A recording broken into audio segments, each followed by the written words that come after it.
My grandfather, Herman Krause, was on board the Eastland that day, and my grandmother, Elsie Neumann, along with her sister Hattie, were both on board as well. My grandfather did not know Elsie at the time. They met in 1919 at church and married in 1921, but all three of them survived the Eastland. So my grandfather was very tall. He was 6'3" and very built like a rail, and he was the ideal Uncle Sam. He wanted to get into the parade in Michigan City. So all the parade participants for the Eastland actually were told to leave on the first ship. There was multiple ships that were used that day to transport people over to Michigan City. He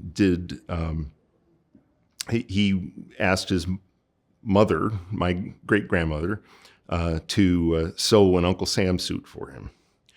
That Uncle Sam suit actually saved his life that day. He had boarded the Eastland. He was near the bow of the ship when the ship capsized. He was thrown into the water. He really couldn't swim. He was kind of thrashing on the water like so many other people. And a rescuer came by in a rowboat, and he heard them yell, "Grab Uncle Sam." So they pulled him into the boat. So that was his great fortune.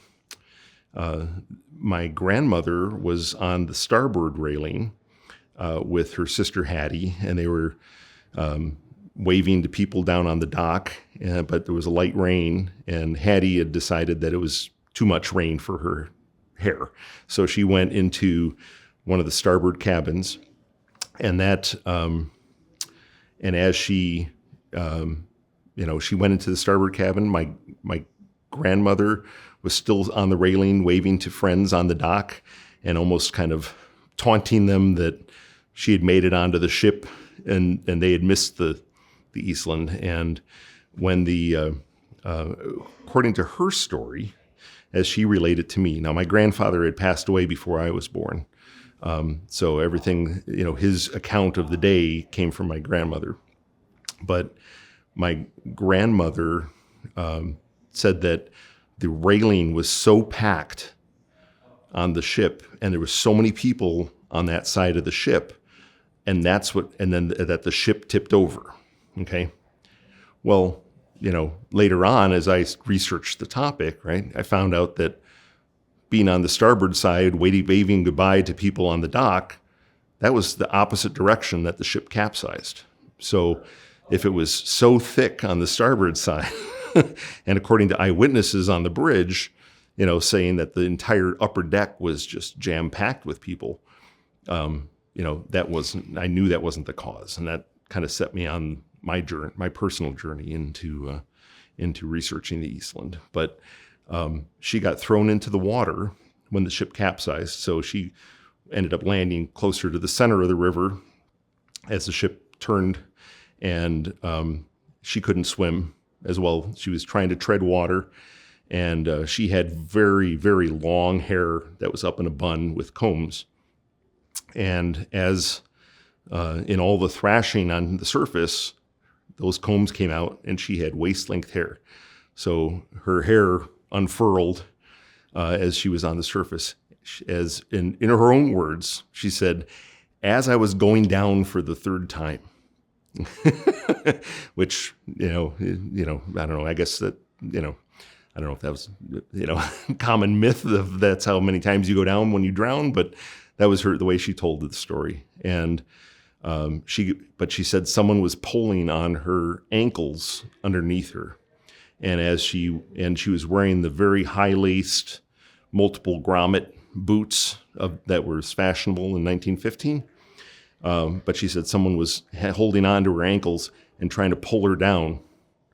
And finally, on the third time, ended up pulling her down. Well, her hair was still on the surface of the water.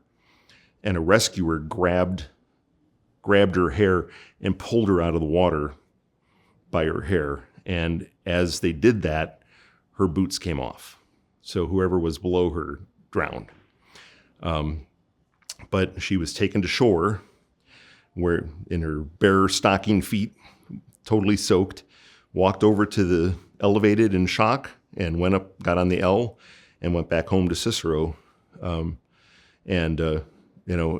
walked in the door, still wet and disheveled and kind of in shock, right? And her mom, my great grandmother, asked her what happened, and all she said was, and they said, where? She said, "Where's Hattie?" Which is my great aunt, her sister. Where's Hattie? And she said, "Hattie's dead." Well, Hattie wasn't dead. Hattie had gone into that starboard cabin when the ship turned, and suddenly the floor became, the wall became the floor, and water rushed into that. She treaded water inside that cabin until actually somebody lowered a rope down through one of the portholes and ended up pulling Hattie out of the thing. And Hattie ended up returning very late that night, like I want to say, 4 or 5 p.m. before she got out of the Eastland. So their sister Emily was actually working, was younger, but was working that day at Western Electric, switchboard operator. And you can imagine at Western Electric, the switchboard exploded, and she ended up working well into the night, and they brought in more people to work switchboard to be operators in order to handle the volume of calls that they got, even though there was, phones were a relatively new invention and not well propagated at that time. And I owned my grandfather's Uncle Sam suit. Over the year, my grandmother would only roll that, take out the Uncle Sam suit when she'd tell the story, and that would be, on the occasional July, but she really didn't go into depth until I wrote a book report on it in 1975 during the bicentennial, and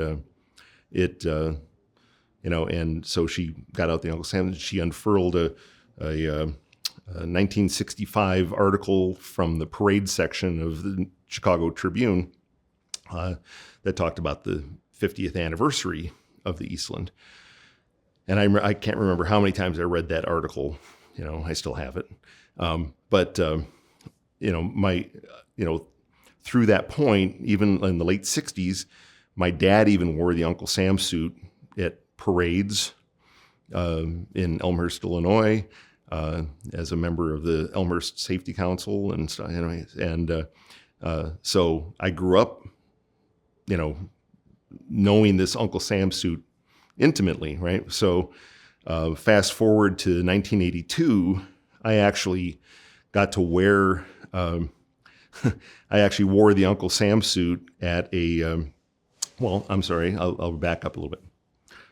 1976, I wore the suit in a play that was done to honor the bicentennial. And then fast forward to 1982, I wore the suit in order to be a timekeeper for a debate, a political debate for trying to, for the campaigns, of people running in before the primary of John McCain back in the day. So I've got a photo of myself with McCain and wearing the Uncle Sam suit. Okay. So down the road, I decided I got the Uncle Sam suit really restored and archivally processed. I know when they did testing on the pants, there was some stains on the pants, and those stains did turn out to be blood that are on the pants. So if you go take a look at it over in the exhibit, you'll see the spots on the pants. So